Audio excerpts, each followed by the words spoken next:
Hello, it is Maniacal Cackle here, and I am wanting to do something a little bit different today. I'm wanting to go over one of the October pools and how I'm approaching it for one of the Vassal series.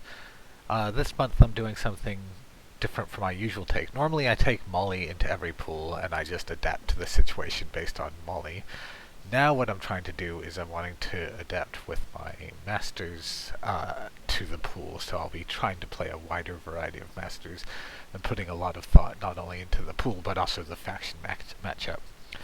So up first for round one, we've got Break the Line with standard deployment on this map over here, and particularly noteworthy for this map is this big old forest here. It just completely changes the dynamic for the deployment zones. As you can see, that forest just really alters progressing across the board for a couple of the deployment zones, which is a really big factor. So that's standard Break the Line on the Boomtown map. And then for schemes we have Assassinate, Detonate Charges, Hidden Martyrs, Vendetta, and Claim Jump. So I'm going to go through and I'm going to give my take on the masters for each aspect of the pool. For the most part, I'm going to ignore titles because there's really not enough information on them. But I have played a handful of the titles and we'll be trying to give some insights into what I've learned from that so far. I also will note that I am up against Guild, and so I'm going to be making a bit of commentary in relation to being against Guild. And McMorning in particular is worth noting because I think he's really, really good against Guild. They don't have the tools that shut down McMorning, particularly anti-healing, for instance. And where the titles could give him problems, his second title, McMorning 2, just handles it really well. So between McWarning 1 and McWarning 2, I don't feel like he has a single bad matchup into Guild, which is really, really helpful. And Precise negates pretty much all Guild defensive tech other than Soulstones. So that's a big point in favor of McWarning, and so that's why I'll be mentioning him a lot as well. So first up, for Break the Line, the considerations for Break the Line. I think the key things is you need to be able to brawl on the center line because the markers are in fixed spots, and people are going to go to those markers and they're going to fight over them. And it's also extremely AP intensive, so you've got to take a lot of actions. So I think Von Stuck and Jan Lo really encapsulate the brawling part. They're really, really good at contesting that fight, and they are also pretty AP efficient. They've got things like Necropunks to leap, or Yanmo's Manos leaps as well, of course. Kirai is surprisingly good at Break the Line. What she does is she can hire some cheap AP, get lots of AP on the table, and then she brawls really well with her summons. She just keeps shoving summons in your face. McMorning is quite good at brawling, and a lot of his crew is really AP efficient. So like Kentorai have 3 AP, Flesh Constructs have 3 AP. So they're just really, really effective at moving those markers at really fast speeds. Seamus, Riva, Molly, and Jackdaw all have some solid tools in some regard, so I rank them as a yellow. I'm using a green, yellow, red system for these. So they all have some tools. They can either brawl well or they can move the markers well, but I don't think they have the full package like those other 4 masters, so I'm leaning towards those first 4 masters. Standard and map.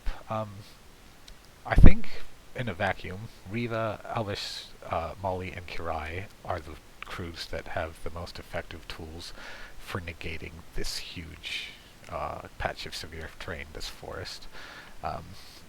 Because I think Molly's got a crew full of places, Kirai's got Incorporeal, Riva can just take Dead Rider, and then they've got an Incorporeal crew there with some teleports and stuff.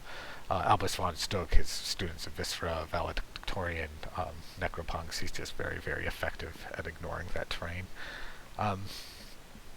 Seamus's crew is struggles with it a bit. Yanlo's crew can ignore it, but takes some work. For instance, you have to put up the Kenshiro Reliquary on turn 1, whereas you'd really be rather doing some other Reliquary on turn 1, I think. So it's an option, but they have to work a little bit harder. Jackdaw, a lot of people consider him an incorporeal crew, but you're getting a lot of your mobility for the crew out of your Guilty, and Guilty do not ignore severe terrain. So personally, I don't quite rate Jackdaw there. And then there's McMorning. McMorning just has no tools to deal with severe in keyword. He's a very synergy-oriented crew, so that's a big point against him. If I was defender on this map, I would not even consider McMorning because that force is such a problem. However, I'm attacker, so for me, McMorning, that bumps him up. Everyone in this pool just becomes green. All 8 of those masters can handle this table really, really effectively. If they're the attacker and they get to pick. So, particularly picking the north deployment zone just negates all the disadvantages you would have on break the line, because all the action is going to happen on that center. You can make sure that it's difficult for your opponent to get to your markers. So, I think all 8 of them are fine there. So let's jump into the scheme pools. And so for scheme pools, what you're looking for is you want to be perhaps at least rank yellow on a couple of them, and ideally green on a few, so that you have a wide variety of options in case for what you come up against. Assassinate, I've kind of ranked based on how difficult it is to kill the masters, because how easy it is to score typically depends on your opponent's crew, so in a vacuum I'm rating on how hard it is to kill. And so we've got Yanlo, Molly, and Seamus are all effectively immortal if you want them to be. Like, I almost never have had a game with any of those masters where I've decided that my master's not going to die and then find that somebody killed them. If you want to play them, they can contribute a ton to the game whilst being effectively immortal, which is really, really nice. Riva, Von Stuck, Kirai, McMorning, they all bring a lot to the game, but they are vulnerable to death. Kirai does have that protected to fall back on, but I think if you're really having to rely on that protected, it does mitigate her effectiveness a little bit. So I think Kirai really prefers a pool without Assassinate, although I should note that I'm not that knowledgeable about masters other than Molly, so take everything I say with a grain of salt. McMorning likes to get in the face and then potentially dies to Assassinate, although he is quite durable, so I think they're all okay at it. Jackdaw, he's a 6 health master. Like, you don't want to take him into an Assassinate pool, I feel, although his new title helps mitigate that. Detonate Charges, I think this is a rough one for Resers in general. Von Stuck produces so many ski markers, he can do it really easily. Riva, hiring Anna Lovelace, can do it really easily. She has a lot of tools for it. Yanlo's new title with the Wary Road bonus action, he can do it really, really effectively. So that's why I've marked him in blue there, is to just know Yanlo's title is really good in that situation. McMorning, Kirai, Seamus don't really have any tools to do it, but they also have some movement shenanigans. They can get out of combat, so they can manually do detonate charges with interacts, which is not great, but it's okay. Kirai, it should be noted, with the enslaved spirits, probably goes up a tier on that. Like, they will really help deliver detonate charges. If you want that to happen, you can even kill your own enslaved spirits. Molly is not good at it. I have never been happy with trying to score detonate charges with her. She just can't afford to spend the AP, and she's the only one in the crew that drops ski markers without interacts, but you do not want Molly to be trying to score your detonate charges and spending potentially an entire activation scoring that scheme. It just takes way too much energy. She's not good for the scheme. And Jackdaw, I just marked him as red. His crew doesn't have the tools. It doesn't like to interact. It's just, I don't think that's a scheme you're ever seeing Jackdaw do. Hidden Martyrs, Von Stuck I've marked as green, because, like, if he takes double Necrompunks and is forcing you to react to them doing the strategy, like, you kind of have to respond to that, and you kind of have to kill one, but you're probably not going to kill 2 because they're so hard to kill. Yanlo I put in blue again because his title is noteworthy here. If he takes 2 Komainu, you want to kill those Komainu, but it's going to be hard work. So again, you can force your opponent to do the points for it. Everybody else has options, they can do it. Molly is probably one of the best masters in the game for scoring it. In the faction, possibly in the game, for scoring Hidden Martyrs, so I would definitely mark her green, except her Les Caress ability gives your enemy Martyr an ability to just suicide itself on her and kill itself, and automatically get the point for the opponent. So it becomes very difficult for Molly to deny scoring Hidden Martyrs, so I've only marked her there as yellow. Vendetta. Vendetta is an incredible scheme for for Resurrectionist. We have so many tools for it, so let's look at some of the... I've marked Jackdaw as green because Hanged, for instance, 8 stones, but very effective at killing and surviving. That's what you're looking for in a model. They're really, really good at it. Molly has a ton of... She can take Monos, Archie, she can do it with Krooligans. She just has so many options, and you don't know what's going to be scoring the Vendetta until it's too late. So she's really, really good at Vendetta, and with her activation control, she can often secure it in a safe way, and then start of the next turn just flee right away. So she's got really good tools for it. Seamus has access to Bête Noire, and Bête Noire is probably one of the best Vendetta models in the game, assuming you're not against anti-berry tech or anti-trigger tech. Like, she can she can unbury, stab something, score Vendetta, and rebury, and then be safe for the rest of the game. And there's just nothing that can be done about it. Riva, same boat as Seamus. She takes Bête Noire, except she's even better at supporting Bête Noire, so she's really fabulously effective at it. And Yanlo, like Molly, he can take Monos, he can take Yin, he can take Komainu. Like, he has so many options for scoring Vendetta. Von Stuck I've decided to mark as yellow because he does tend to have Valedictorian and the Loveless in the crew, and those are models the opponent wants to kill anyway because they're in the way. They are going to be up close and personal, so they can be killed, and what you're basically guaranteeing is that your opponent can score Vendetta, and that's just really, really efficient for your opponent, because it's not efficient for you to try to keep Anna Lovelace or Valedictorian alive if your opponent decides to kill them, because they need to be in the action to be accomplishing their job. Where, say, Yanlo with a model like Monos can contribute to the game quite effectively while staying away from danger, so isn't quite as vulnerable to Vendetta as those two.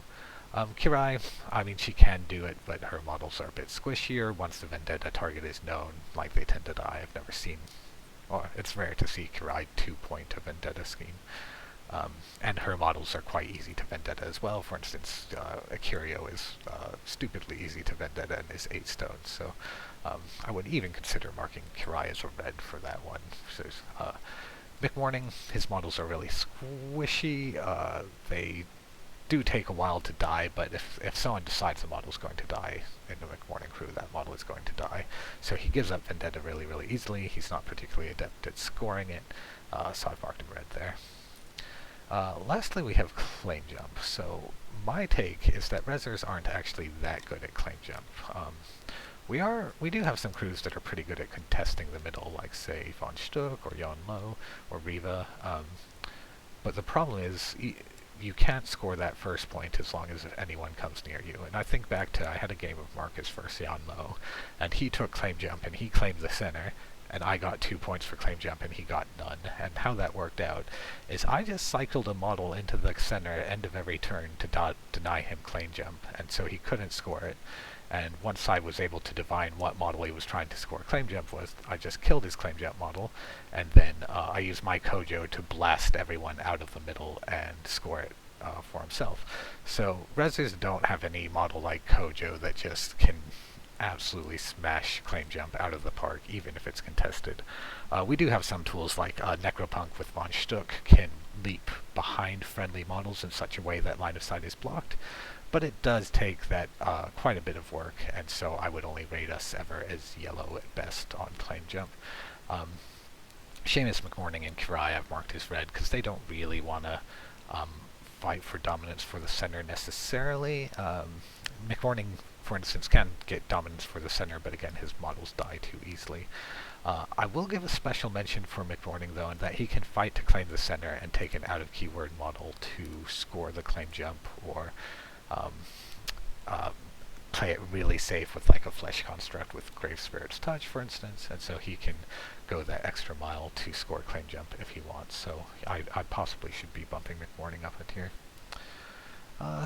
So that's basically it. Overall, I would say if I was going into this pool blind, I would be playing Von Stuck, I think, because he doesn't care if he's attacker or defender. He can deal with that force regardless. He's really good at the strategy, the deployment type. He's got lots of options for the schemes. It's really good. If we're playing titles, I think Yonlo 2 offers quite a bit into this, although, again, he does suffer a little bit if he was defender, but I'm the attacker, so I think Yonlo's bringing a lot to the table for me. And because I'm against Guild, I really want to consider McMorning, because he's super solid at the strategy, and he's pretty much yellow on all the schemes except Vendetta, and I think I can tech for that a little bit, and I can probably kill their person scoring Vendetta, so I can probably keep him down to 1 point on Vendetta. So for me, next round, I'm pretty sure it's down to Von Stoke, Yonlo, and Dr. McMorning. But again, I don't really understand the Resurrectionist other than Molly as well as I would like to, so I'm really keen to hear your thoughts. I'll be posting this on the Wyrd forums, where I'll be responding to it the most, or you can also see it on Discord or respond here on the YouTube channel. Thanks, and I hope this was interesting to you. Let me know if you would like to see more.